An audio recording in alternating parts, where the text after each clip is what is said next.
पौराणिक कथाओं के अनुसार गंगा का जन्म भगवान ब्रह्मा जी के कमंडल से हुआ था। एक बार ब्रह्मा जी ने भगवान विष्णु के चरणों को आदर सहित धोया और उस जल को अपने कमंडल में इकट्ठा कर लिया। उसी जल से माँ गंगा का जन्म हुआ। इस तरह गंगा का जन्म विष्णु जी के चरणों से हुआ है और इसीलिए उन्हें विष्णुपदी भी कहा जाता है।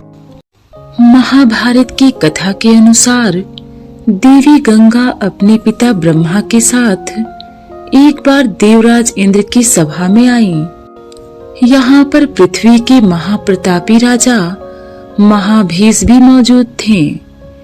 महाभीष को देखकर गंगा मोहित हो गई और महाभीष भी गंगा को देखकर सुध-बुध खो बैठे। इंद्र की सभा में नृत्य चल रहा था। तभी हवा के झोंके से गंगा का आंचल कंधे से गिर गया।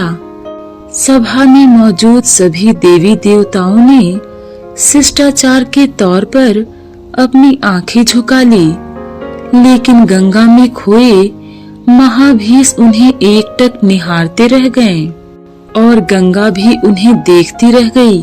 क्रोधित होकर ब्रह्मा जी ने श्राप दे दिया कि आप दोनों लोक लाज और मर्यादा को भूल गए हैं, इसलिए आपको धरती पर जाना होगा और आप दोनों एक दूसरे को पसंद करते हैं, इसलिए वहीं आपका मिलन होगा।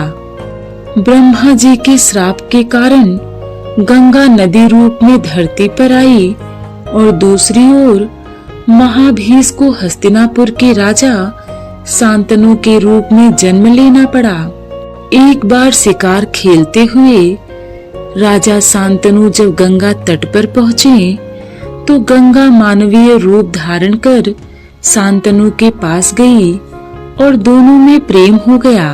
शांतनु और गंगा की 8 संतानें हुई, जिनमें से 7 को गंगा ने अपने हाथों से जल समाधि दे दी और 8वीं संतान के रूप में देवव्रत भीष्म का जन्म हुआ। लेकिन देवव्रत को गंगा जल समाधि नहीं दे पाई।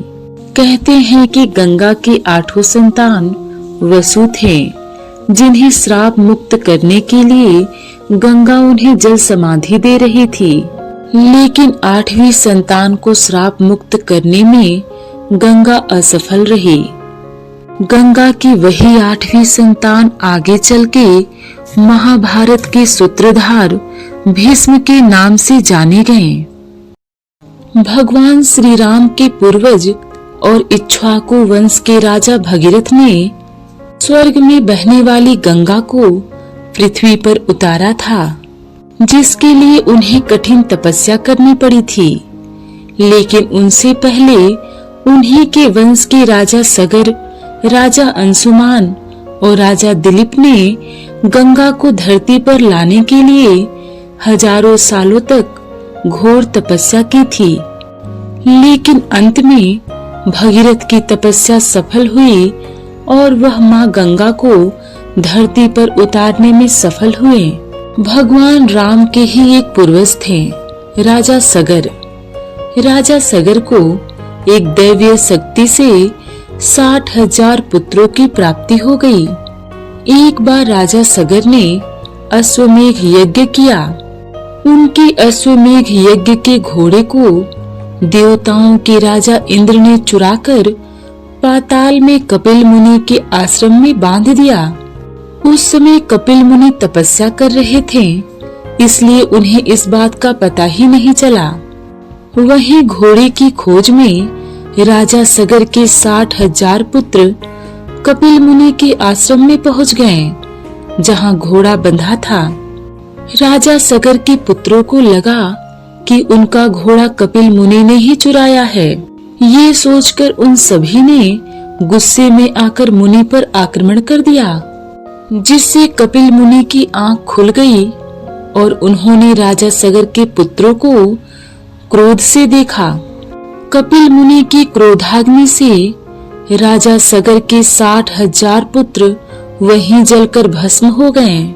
किंतु सगर मुनि के पौत्र अंशुमान बच गए और फिर उन्होंने कपिल मुनि के पास जाकर क्षमा मांगी और साथ ही साथ अपने चाचाओं की आत्मा की शांति का उपाय पूछा, जिस पर मुनि ने कहा कि अगर पवित्र गंगा का जल उनके चाचाओं की अस्थियों पर पड़ेगा तो उनकी आत्मा को शांति मिल जाएगी।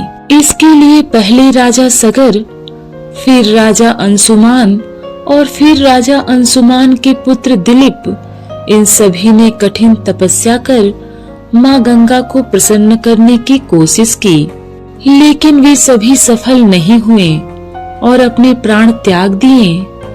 तब राजा दिलीप के पुत्र भगीरथ ने प्रतिज्ञा की कि वे गंगा को धरती पर जरूर लाएंगे। आखिरकार भगीरथ ने अपनी घोर तपस्या से ब्रह्मा जी को प्रसन्न कर ही लिया और उनसे गंगा जी को पृथ्वी पर भेजने का वरदान मांगा। भागीरथ की तपस्या से प्रसन्न होकर ब्रह्मा जी ने कहा कि हे राजन, तुम गंगा को पृथ्वी पर लाना चाहते हो, लेकिन क्या तुमने पृथ्वी से पूछा कि क्या वह गंगा के भार और वेग को संभाल पाएगी?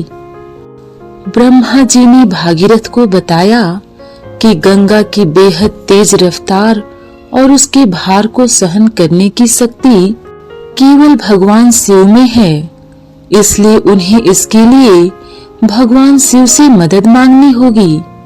फिर क्या था, भगीरथ ने भगवान शिव को भी प्रसन्न करने के लिए कठिन तपस्या शुरू कर दी और आखिरकार उन्हें भी प्रसन्न कर ही लिया। भगवान शिव अपनी जटाओं को फैलाकर खड़े हो गए और तब ब्रह्मा जी ने अपने कमंडल से गंगा को पृथ्वी पर आने के लिए छोड़ दिया। गंगा जी बेहद तेज रफ्तार से धरती पर उतरने लगी। कहते हैं कि तब गंगा जी को अहंकार आ गया था और उन्होंने सोचा कि भला कौन है जो मेरे वेग को सहन कर सके। गंगा जी ने ये तय किया कि वह अपनी पूरी रफ्तार से पृथ्वी पर गिरेंगी और सब कुछ बहा देंगी। लेकिन गंगा जी के मन की ये बात भगवान शिव को पता चल गई और उन्होंने गंगा जी की धारा को अपनी जटाओं में समेट लिया और जटाएं बांध ली। इससे गंगा जी भगवान शिव की जटाओं से बाहर ही नहीं निकल पाईं। तब भागीरथ की प्रार्थना पर भगवान शिव ने अपनी जटाओं से गंगा की छोटी छोटी धाराओं को बाहर निकलने दिया। शिव जी की जटाओं से छूटकर गंगा जी हिमालय की घाटियों में मैदान की तरफ मुड़ी। उन्होंने पाताल लोक में जाकर राजा सगर के सभी पुत्रों को मोक्ष दे दिया और इस तरह माँ गंगा का धरती पर आगमन हुआ। भागीरथ ने ये साबित कर दिया कि कठिन तपस्या के दम पर कुछ भी पाया जा सकता है। भागीरथ के कठिन प्रयासों से गंगा इस धरती पर आ सकी, इसलिए गंगा को भागीरथी भी कहा जाता है। धरती पर गंगा ही एकमात्र ऐसी नदी है जो तीनों लोकों यानी स्वर्ग, पृथ्वी और पाताल लोक में बहती है। इसलिए गंगा को त्रिपथगा यानी तीनों लोकों में बहने वाली नदी कहा जाता है।